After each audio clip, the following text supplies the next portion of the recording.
I'm Veronica Marshall at the Capitol. This week on Senate Spotlight, the season is shifting from policy discussions to budget considerations. This is when things start to get exciting. The changes you'll start seeing around the Capitol now that the Senate's budget targets are out.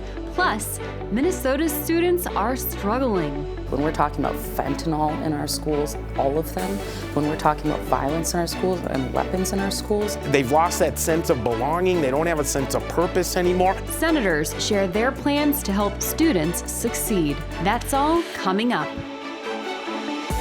Senate Spotlight is produced by the Minnesota Senate and Senate Media Services. The numbers are in. The Senate's budget targets for the next 4 years are now out. The document details how much money committees like Health and Human Services or Energy and Environment will receive over that time to fund their initiatives. This year's targets reflect the work that went into balancing the budget to avoid a deficit. Right now, the budget has a budgetary balance, money that is on the good side of the ledger of about $1.6 billion. But we also know it won't stay that way. In fiscal years 28 and 29, we get a projection, and that budget is out of balance by $2.4 billion. And that's the task that the Senate tackled, which was how do we establish balance over the 4-year budget horizon? Eric Nauman, a principal fiscal analyst with the Senate's Nonpartisan Council Research and Fiscal Analysis Office, was part of that process, providing technical advice and options to those in charge of setting the targets, the majority leader and chair of the Finance Committee. He says if these numbers are finalized and no unforeseen events impact the state's bottom line, we'll be in a good spot.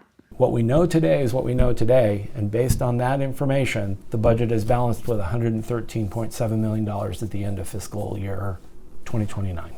But that doesn't mean it will be easy. Some of the Senate's committees will have to reconcile cuts to their budgets. For example, the Education Finance Committee will have to work through a more than $687 million drop in fiscal years 28-29. Numbers in parentheses are negative numbers. The legislature has to make choices about which budget areas it wishes to prioritize and which ones it might want to deprioritize.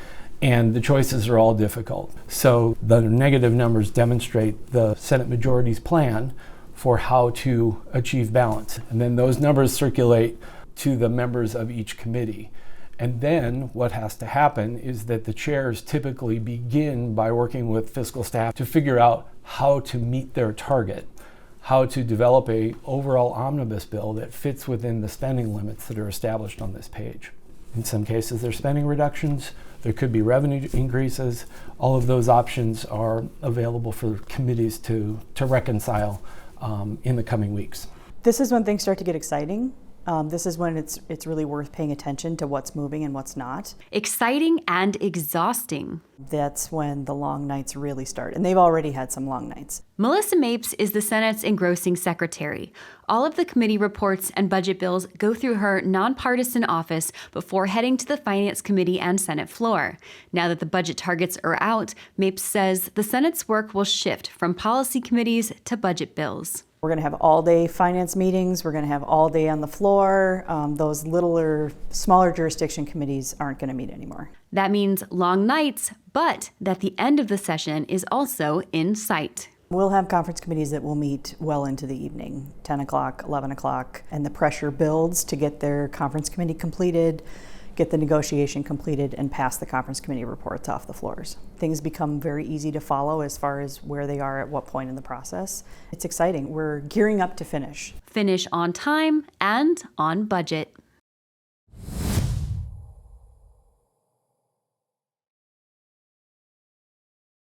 Education is known as the great equalizer. It can spur personal growth and allow people to contribute to their families, communities, and society by creating a skilled and knowledgeable workforce. And that's why education is a fundamental right in Minnesota's Constitution. But supporting the state's students, teachers, and the education system itself takes work. With me now is a senator who is doing that work. As the ranking minority member of the Education Policy Committee, the mama bear herself, Republican Senator Julia Coleman. Senator, thank you for being here. Hey, thanks. Good to be back. Senator, one thing we know you've been following is the state's teacher shortage. How big of an issue is that, and what's causing it? It's a big problem in Minnesota. When we had power sharing and I had the gavel for 3 weeks, one of the things we talked about was the teacher shortage. And we had, rather than just an agency come in, we had teachers and superintendents and school board members and principals come in and talk to us about the exact areas in statute, the exact policies and red tape that is getting in the way of them hiring teachers. Something as simple as, say they have a vacancy and they want to bring back a retired teacher, just temporarily. We block them from doing that. And so there's a lot of ways where we can remove the red tape. There's a couple of things that passed over the last 2 years that we can roll that back. And I would like to see more conversations, not just one committee hearing, but perhaps even eventually a task force. Senator, so you mentioned a task force and removing red tape. How can we get these things going? What can legislators do to help with the shortage? I think listening is a big one. So we've had hearings before, and I think Pellsby certainly serves a role in the state, but in another way, it also oversteps its bounds in the teacher shortage. And so what we need to do is actually listen to the boots on the ground. And that's what we attempted to do when we had the gavel and were able to actually hear from the teachers and the superintendents. And it almost started to sound like before they got up to the microphone, I could tell them exactly what they were going to say, because it started to be the same issues over and over. And my hope was, in having those 3 listening sessions when I was the chair of the committee, was that we would start to hear from the people that are most impacted by this, the principal desperately trying to fill a spot, a principal that has been finding creative solutions, and then we block them from actually making anything happen. And so that we can actually start to put forth policies that aren't coming from agencies but coming from people. And I did drop a bill today that seeks to address one of those issues with licensure and being able to renew it. And so I hope that we can create more pathways, easier pathways, while maintaining the quality that we expect in our classrooms. Speaking of pathways, you have a bill, Senate File 442, which is a skills path program, which hopes to create new pathways to help with other shortages, right? So talk me through that bill. It's a skills path program. Skills Path is something I've been working on for quite some time, and it's amazing. It's one of those ideas you have while you're campaigning, and then you realize how big of an undertaking it is as you go through the legislative process. And essentially what it does is direct the Department of Labor and the Department of Education to create clear pathways for students, much like we do with PSEO for college, but to skilled jobs. And I'm even looking to expanding that to emergency medical jobs, things like that, firefighters, police. And so it is sort of like PSEO for the trades. And I think that when I was in school, now that was a while ago, I'm in my 30s now, but the intention was very much everyone is expected to go to college. And even a generation later, in my siblings who are quite a bit younger than me, we're discovering is that's not the pathway for everybody. And in fact, our workforce suffered from that mentality. And we as lawmakers and then as educators need to do our best to make sure there are pathways into all sorts of options, because we can find people with 4-year degrees, but there's a wait list to get a pipe fitter, a plumber, an electrician to build a new house. And so my hope is that we can keep addressing some of the things we need to tweak in the bill. And every year I hear from more and more groups that we can perfect it. And gosh darn, I would really like to get that done before I'm done here. Yeah, you mentioned that you are hoping to even include more, programs like emergency skills. And we just had Senator Nelson on, and she has a bill exactly that. So you might have an ally there. Absolutely. No, I'm the daughter of a cop. My husband's a firefighter, and I can't believe I didn't think of it myself. So. Well, speaking of that, school safety is a concern, and it's one that you've talked about a lot. You have a bill out, Senate File 676, that asks for more transparency when it comes to violent incidents on school grounds. So talk me through what inspired you to write that. It was one of those meetings I just won't forget. This happened last session, and a St. Paul middle school teacher asked if I could sit down with her for a little bit. And what I heard, I didn't feel right. There are very few meetings where I struggle to get through the rest of the day because what I heard hit me so profoundly. And this middle school teacher in St. Paul was telling me that students were bringing weapons to school, joining gangs, having to witness fights daily, For their own safety, they're bringing weapons and joining gangs. Good kids that are just scared. And I couldn't imagine, one, being a student trying to learn in that environment, and two, being a parent who perhaps has no other means to send their children anywhere else, knowing that I'm sending my child into that environment every day. I mean, my heart just broke. And what that bill did, the reason she didn't speak out more was because she feared for her job. She was basically told, you speak up, you're fired. It puts teachers in the whistleblower protection so that they can talk, as long as they're protecting student data privacy, they can talk about what's going on in their schools. And then it puts an incident reporting in there. If violence occurs, if a weapon is brought to school, parents need to be notified. And that sounds like an unfunded mandate, but I'll tell you why it's not. Because when I was sitting in the hearing for that bill, while I was giving my testimony, I quick looked at my phone and I had 3 messages from my kids' school. Don't forget to pack snow boots on Friday. COVID's going around, and oh, don't forget next week we have this event at school. I mean, it's very easy now with modern technology to send out notifications at no cost. So I think as long as we are protecting our teachers and doing our part to keep parents informed, we're going to want to see more public outrage on this, and that we are able to get more lawmakers interested in addressing this as a result of the sunlight. Yeah, parents are partners in this process, right? Absolutely. Are there other school safety concerns that you've heard from constituents that are being addressed by bills this session? You know, I just came from committee and we actually heard about how prevalent fentanyl is in our schools. And it's amazing how much our school environments have changed just since I was there. I graduated in 2010 from high school. And you know, we're talking about kids being able to carry Narcan around and administer it. And I understand the need, and then at the same time, my heart breaks that that's even an option. And so we do have a bill addressing that. It was a Seeberger bill. But I looked at my chair, and Cwodzinski and I get along very, very well. And every interim, we get together over a coffee or a more entertaining beverage and talk about what we want to accomplish together. And I said, we need to accomplish the student experience. When we're talking about fentanyl in our schools, all of them, when we're talking about violence in our schools and weapons in our schools, we need to get together in the interim and come forward with a student experience package, because I don't know how you can focus in class with that around you. Absolutely. And I love that you guys are working together like that.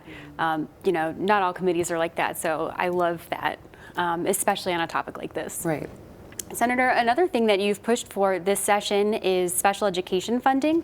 You have Senate File 1819, which has to do with the special education cross-subsidy bill, which would increase the amount of special education aid paid for by the state. So talk to me about, you know, what this bill is addressing, like the need for it, and what its chances of passing are, considering the financial situation we find ourselves in. It's unfortunate that we are talking about cutting things like education and human services because of going from a surplus to a deficit in, well, they say 2 years, but actually it was one budget session, so a few months.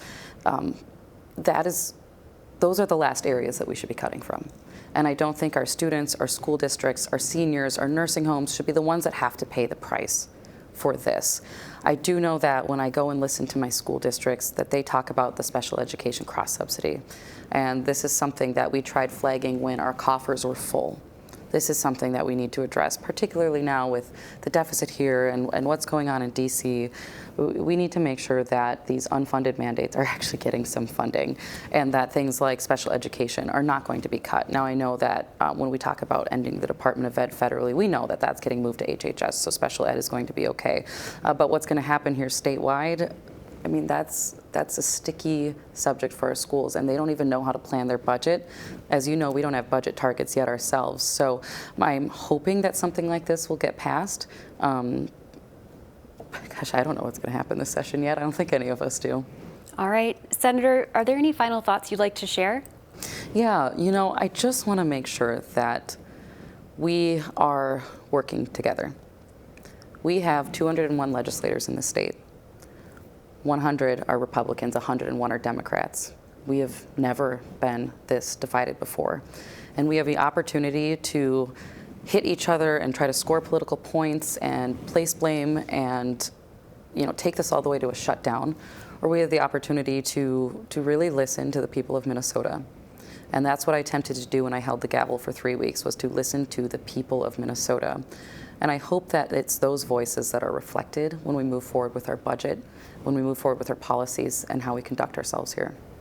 Senator, thank you so much for your time. Appreciate it. When it comes to the well-being of its children, Minnesota is excelling in some areas. According to the latest Annie E. Casey Foundation report, we rank 6th in the nation when it comes to children's economic well-being and 7th when it comes to their health, family, and community. But when it comes to education, we've slipped to 19th place. The report finds while the state is seeing success in getting more young children in school, 4th graders are less proficient in reading, 8th graders are less proficient in math, and fewer high schoolers are graduating on time. Here to talk us through the challenges our students face and the ways we can support them is retired teacher and chair of the Education Policy Committee, DFL Senator Steve Cwodzinski. Senator, welcome to Senate Spotlight. Thanks for having me. It's great. Looking forward to it. That we're here. I'm looking forward to it. We're happy to have you. Yeah, thank you. Senator, test results show that students have been struggling academically since the pandemic. You know, it's been a few years since the major lockdowns happened. So why is it still affecting them, and what can we do about it now? Yeah, okay, yes, and if you go talk to kids, they'll bring up, that they just don't have the motivation, they just don't have their mental health issues, they're suffering. They'll tell you that. But I think one of the things, because I've given this a great deal of thought, but there's 3 things I think that my takeaway after COVID was kids are feeling like the course is, I don't feel it's relevant to me. And so kids are not going to school because it's not relevant. So they think. And sometimes maybe they just need a little bit of a push, like, no, this is relevant. And then the other thing, I think, during COVID, we kind of maybe lessened the rigor of the course a little bit because we didn't know. I mean, we were all going crazy during COVID, just trying to keep kids on task, let alone. And so I think some students will tell me they're not going to school because they can get it all done at home online and not have to sit in an 86-minute class because they'll just make it all up, in 10 minutes at home. And then thirdly, I think is this, we've lost the relationship piece. So those 3 R's, rigor, relevance, but relationships is number 1 to me. That's why they want to come to school, because they have a relationship with their friends in third hour and the teacher. And so I think we lost a little bit of that in COVID, but we're going to get it back. Well, you mentioned their mental health, and I know earlier in this session you heard from school social workers and counselors. There was a big moment about that. What were your big takeaways? Oh, God. That our kids are hurting, that they really, truly are hurting. I don't know if it's society, if we're causing more mental illness in our youth. I don't know if it's our social media and our cell phone addictions, or if we're getting better at detecting it in kids, but the numbers are just going through the roof. And it just, like, the suicidal ideations by kids. I mean, I didn't even know what that word meant when I was in high school, and now that kids are just open about it. And I know that when I first came here, I found out that we were 44th in the nation in student-to-counselor ratios. And I just thought, oh my God, we're the education state. Surely we're in the top 10, right? Okay, so 8 years later, now in my 9th year here, I find out that we've gone down in that number. We were 44th and now we're 45th. Counselors just told me. And this is after we've brought attention to it and we've invested in counselors. And so, but our student-to-counselor ratios are nowhere near, there's 40 states better than us, and that's just horrible. And anyways. Oh. I know. Well, I don't want to bring up another downer topic, but something that you've talked about a lot is attendance. Yeah. And you have a lot of bills out there to address it. So it's clearly something that you think is a big issue. Talk to me about how big of a problem it is and how your bills hope to address that. Yeah, I think if kids have a sense of purpose, We all, if we don't have a sense of purpose, it's hard to get out of bed in the morning. So I think our kids need to have a sense of purpose. And I'd love it if all the principals out there, I don't know what camera I'm looking at, but all the principals out there, if on the first day of school, you have this assembly and you say to everybody in the all the kids that are in the stands, all of you that are on the football team, come on down. All of you that are in choir, come on down. All of you that are in debate and mock trial and speech and theater and hockey and gymnastics, come on down to the floor. And after he or she is done naming all the extracurricular opportunities to all the kids that are still up there, find a group, join something. And I just almost finished reading a book called Bowling Alone.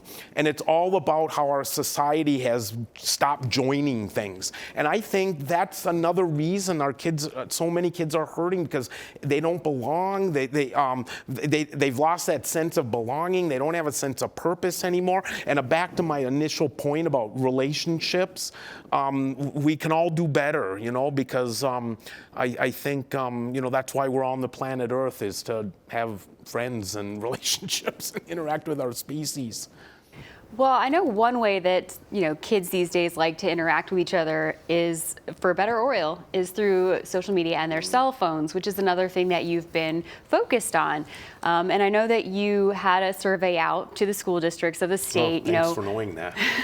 on their cell phone usage and their policies and what they wanted to see happen in that space. So, what did you find out on that issue? We have not gotten the results back yet. The districts were supposed to by March 14th. So I don't know where that is in the cloud right now, but I do know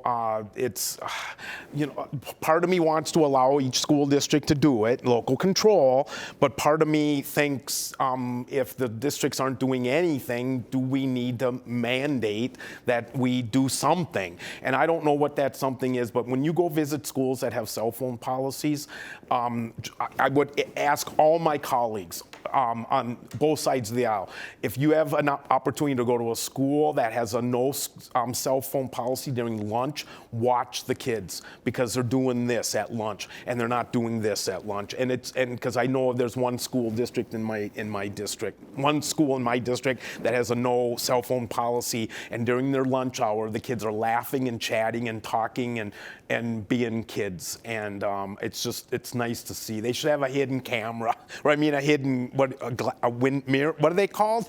A two-way mirror? Yeah, they should have a two-way mirror and have all the adults come and see how kids are. Anyway, so yeah, but the cell phone, it's a problem. Sounds like a great opportunity for a study. Yeah, and that's what we were hoping to get from all the school districts, and we can start compiling it and see where we're at and maybe, who knows what we'll do. But most of us, and one of the things that people always say that are opposed to having a policy is, what if there's an emergency? How am I going to call my mom and tell her how much I love her? How will I contact my siblings and say, there's an active shooter, I just want to let you know I love you? And my comment to that is,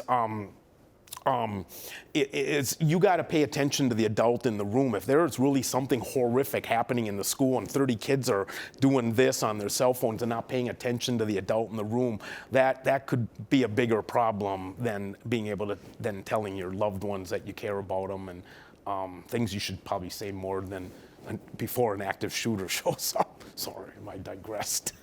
Broadening out to a wider view, there are concerns that what's happening on a federal level will impact students here. So can you take me through, how the Minnesota Department of Education interacts with the federal Department of Education and what changes there will impact students here?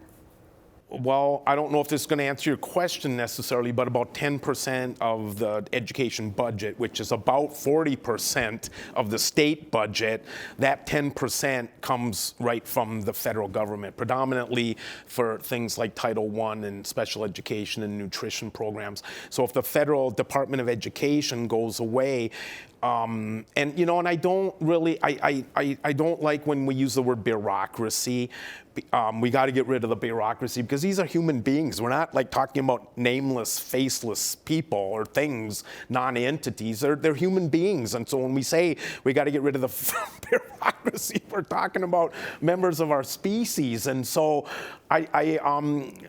but nonetheless, the state of Minnesota relies about 10% of our budget for funding for our school districts from the federal government. So if they cut that 10%, that money's people are going to have to take a hit, and it's the most vulnerable of us that will have to take that hit, because most of the federal money, like I said, goes for nutrition programs and special education programs, and Title I for low-income families. And so, that 10%, I don't know, we don't have the money to come up with that 10% to fill that gap. And so I gained a lot of admiration and respect recently for all our finance directors for our schools, because the number of balls they have in the air right now, it's unbelievable. And so anyways, yeah, it's a work in progress, believe me. So we're just lucky to have Mary Kunish as chair of the Ed Finance Committee, and a lot of people at the Department of Education that are very smart people. So we'll get through this. Is there anything that you could say to the parents or guardians or students themselves who are feeling anxious about what they're hearing? Oh, God. Have faith in your kids and your elected officials. It's trying times right now. I don't know why I keep looking over there. It's trying times right now. I know that after in April 1775, Thomas Paine said, "These are the times that try men's souls," and because it was a very tumultuous period, and I kind of remind myself of that now. I think we're living in a very unprecedented times with the Trump administration trying to balance the national debt and trying to figure out what he believes is best for our federal departments and agencies, and the impact it's having on our states is real. And our kids are whenever I hear somebody say, we got to get rid of the Department of Education, what kind of message does that send to a 11th grade girl or a 6th grade boy that, Mom, Dad, why does the President of the United States want to get rid of the agency that's responsible for me as a kid in school? So I don't think I answered your question, did I? No, I think you did. Okay. Is there anything else you'd like to say? No, just again, I don't why I keep looking over there. Have hope, have faith. We've been through tough times before, and regardless of your politics, just try to be kind to people and realize your teachers are working very, very hard, and your administrators and bus drivers and everybody in education is working really, really hard to try to get your kid from here in kindergarten to here when they reach over for that high school diploma. And so I just, we're very lucky in Minnesota to have all those hardworking people in our schools. All right, Senator, thank you so much for your time. Thank you for having me. It was a pleasure. If you have feedback on the federal government's changes to education that you'd like to share with the Minnesota Department of Education, there's an easy way to do that. MDE has a survey on their website. That's all the time we have today. Thank you for joining us, and see you next time.